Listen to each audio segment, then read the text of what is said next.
আসসালামু আলাইকুম এভরিওয়ান, আমি মাকসুলিমা। আপনাদের সবাইকে স্বাগত জানাই আমার চ্যানেল মাকসুলিমাতে। এই শীতে প্রথম টুপির ভিডিও নিয়ে হাজির হয়েছি। আশা করছি আপনাদের এই ভিডিওটি ভালো লাগবে। ভিডিওটি ভালো লাগলে অবশ্যই ভিডিওতে লাইক কমেন্ট করে পাশেই থাকবেন। আমি নিয়েছি এখানে চায়না উল ভেলভেট সুতা। এখানে ১০০ গ্রাম সুতা আছে। ৮০ গ্রামের থেকে একটু বেশি পরিমাণ সুতা লাগে একটা অ্যাডাল্ট টুপি করার জন্য। তো আমি এখানে নিয়েছি 4 মিলিমিটার হুক, আর এখানে আমি সুতাটা বের করে নিয়েছি। তো আমি এখানে বড় একটা টুপি করব, অ্যাডাল্ট টুপি। তো এখানে আমি প্রথমে একটা ম্যাজিক রিং নিব। ম্যাজিক রিং নেওয়ার পরে প্রথমে ৩টি চেন করব এবং ১১টি ডাবল ক্রোশেট করব। প্রথম যে ৩টি চেন করলাম একটা ডাবল ক্রোশেটের সমান, আর পরে করছি ১২টি ১১টি ডাবল ক্রোশেট। তো ১১টি ডাবল ক্রোশেট আর ৩টি চেন টোটাল হচ্ছে ১২টি। বড় হোক ছোট হোক সবার জন্য একই মাপে আমরা করব, মানে এখানে ১২টি নিতে হবে।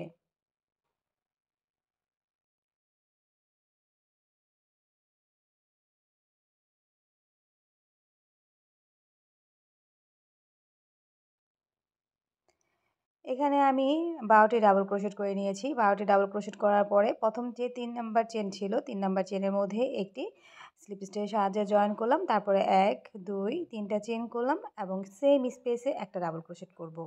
এবং পরবর্তী ডাবল ক্রোশেটের উপরে আমি এখানে আবার ২টা ডাবল ক্রোশেট করছি। এমন করে ১২টি ডাবল ক্রোশেটের উপরে টোটাল আমি ২৪টি ডাবল ক্রোশেট করব। মানে হচ্ছে ১ জোড়া করে একেকটা ডাবল ক্রোশেটের উপরে আমি ডাবল ক্রোশেট করব।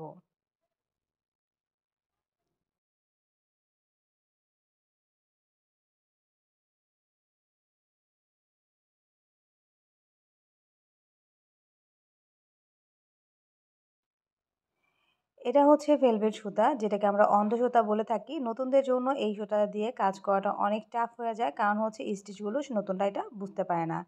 আর পুরাতন যারা আছে তারা হচ্ছে না দেখেই করতে পারে। এই জন্য হচ্ছে এটাকে আমরা অন্ধ সুতা বলে থাকি, জাস্ট মজা করে। তা আমি আবারও ৩ নাম্বার চেনের মধ্যে এসে স্লিপ স্টিচের সাহায্যে জয়েন করে নিলাম। তারপরে হচ্ছে ৩টি চেন করলাম এবং সেম স্পেসে একটা ডাবল ক্রোশেট করলাম। এখন এভাবে করে আমি তার পরেরটার মধ্যে ১ টা, তারপরেরটাতে মধ্যে ২ টা, আবার তারপরেরটাতে ১ টা, তারপরেরটাতে ২ টা। ঠিক সেম প্রসেসেই আমি একটা এখন এখানে ডাবল ক্রোশেট করে যাব।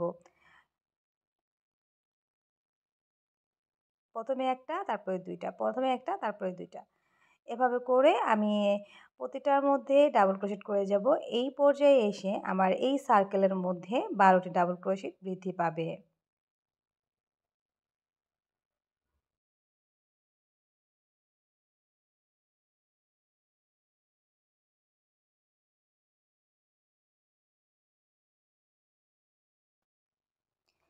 তো এখানে আমি এভাবে করে এই সার্কেলটা করে নিয়েছি এবং ৩ নাম্বার চেনের মধ্যে এসে আমি স্লিপ স্টিচের সাহায্যে জয়েন করে নিলাম।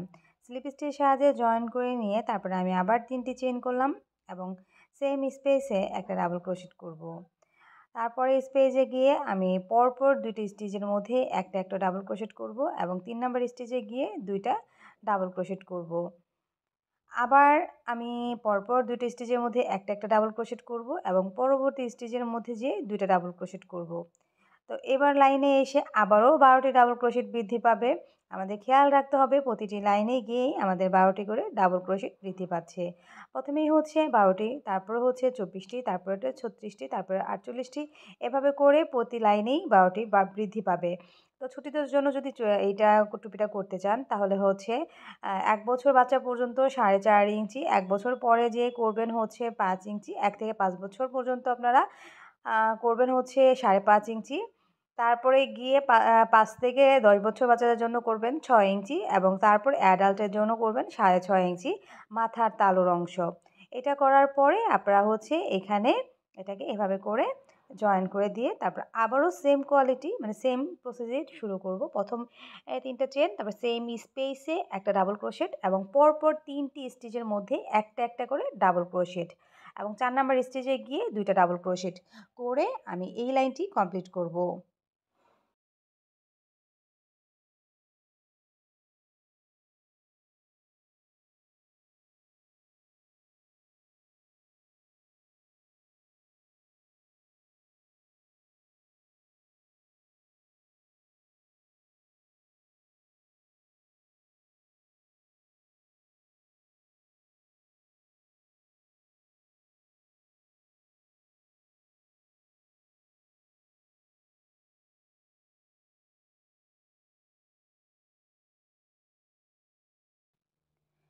তো এই নিয়ম করে আমি কন্টিনিউয়াসলি লাইন বাড়িয়ে যাব।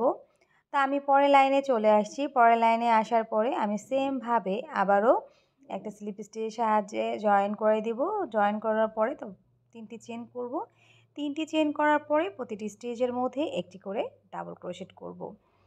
সরি, প্রতিটি স্টিচের মধ্যে না, মানে আমি আরেকটা লাইন বৃদ্ধি করব। তো সেম স্পেসে একটা ডাবল ক্রোশেট করব এবং পরের স্টিচে গিয়ে আমি আবার ডাবল ক্রোশেট করব। পরপর এভাবে করে আমি টোটাল ৪টা স্টিচ পরে গিয়ে ৫ নাম্বার স্টিচে গিয়ে ২টা ডাবল ক্রোশেট করব। তো আমি যেই নিয়মটা ফলো করতেছি, এই নিয়মটি ফলো করে ৬ থেকে ৭টি লাইন করার পরে আমার এখানে হয়ে যাবে হচ্ছে ৬.৫ ইঞ্চি। ৬.৫ ইঞ্চি টোটাল আমি বলতেছি, একদম শুরু থেকে এই পর্যন্ত করলে ৬ থেকে ৭টি লাইন পরেই ৬.৫ ইঞ্চি হয়ে যাবে। আমি এখন যেই লাইনটি করছি এই লাইনটি করতেছি। এই লাইনে করার পরে আরও একটা লাইন করলেই আমার হচ্ছে ৬.৫ ইঞ্চি হয়ে যাবে। তো এভাবে করে আমি এই লাইনটি কমপ্লিট করে ৬.৫ ইঞ্চি পর্যন্ত করে নিচ্ছি। তো এখন আমি এখানে মেপে দেখাই। আমি এখানে এই যে দেখেন, আমার এখানে ৬.৫ ইঞ্চি তালুটা হয়ে গেছে। এখন আমি আর তালুর অংশ বৃদ্ধি করব না। এখন আমি এটাকে ক্লোজ করে তারপরের অংশতে কাজ শুরু করব। তো আমি এখানে করছি প্রথমে ৩টি চেন এবং প্রতিটি স্টিচে একটা করে ডাবল ক্রোশেট।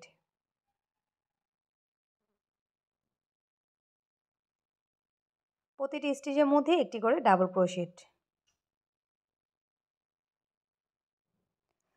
তো এই যে প্রতিটি স্টিচের মধ্যে ডাবল ক্রোশেট করব, এখন আর কোনো ইনক্রিজ করব না। ইনক্রিজ করলে আমাদের তালুটা আরও বেশি বড় হয়ে যাবে, তাহলে আমাদের টুপিটাও আরও বেশি বড় হয়ে যাবে। তো আমি ইনক্রিজ না করে এভাবে করেই আমি প্রতিটি স্টিচের মধ্যে একটি করে ডাবল ক্রোশেট করে দিচ্ছি।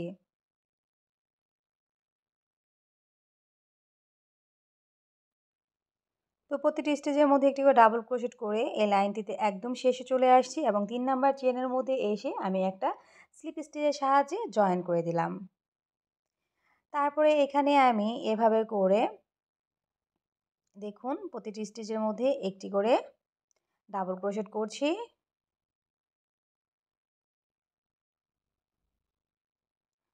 তো এভাবে করে আমি এই যে লাইন আছে এই লাইনটিও কমপ্লিট করব। প্রতিটি স্টিচের মধ্যে একটি করে ডাবল ক্রোশেট।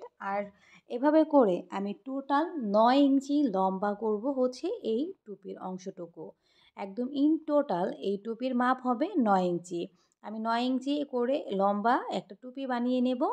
আর প্রতিটি লাইনের মধ্যে একই হবে একটা করে ডাবল ক্রোশেট। তো আমি এখানে এসে আবার ৩ নাম্বার চেনের মধ্যে স্লিপ স্টিচের সাহায্যে জয়েন করব।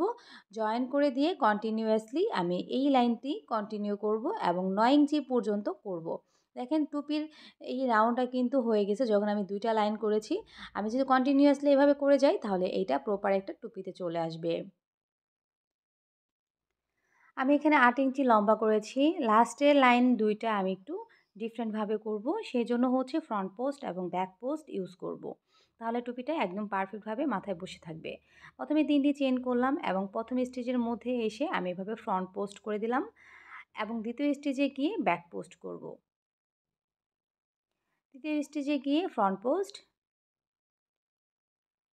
চতুর্থ স্টিচে গিয়ে ব্যাক পোস্ট, তারপরে স্টিচে গিয়ে ফ্রন্ট পোস্ট,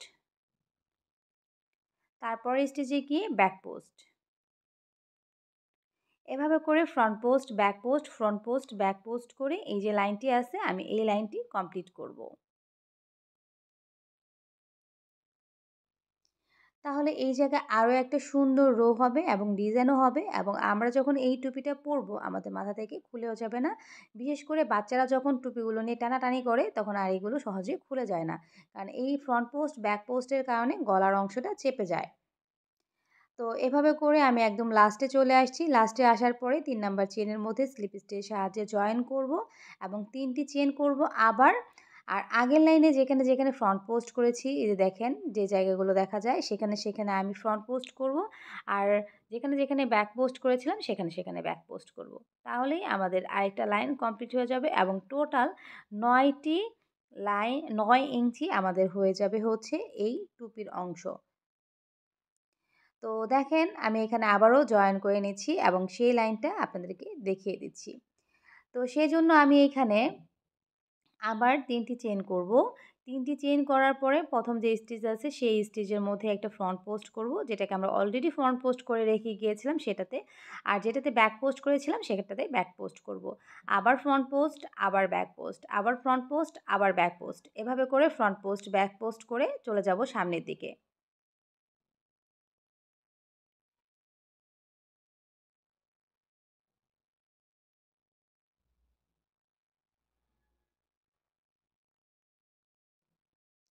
তো এভাবে করে ফ্রন্ট পোস্ট এবং ব্যাক পোস্ট, ফ্রন্ট পোস্ট এবং ব্যাক পোস্ট করে আমি সামনের দিকে চলে যাচ্ছি।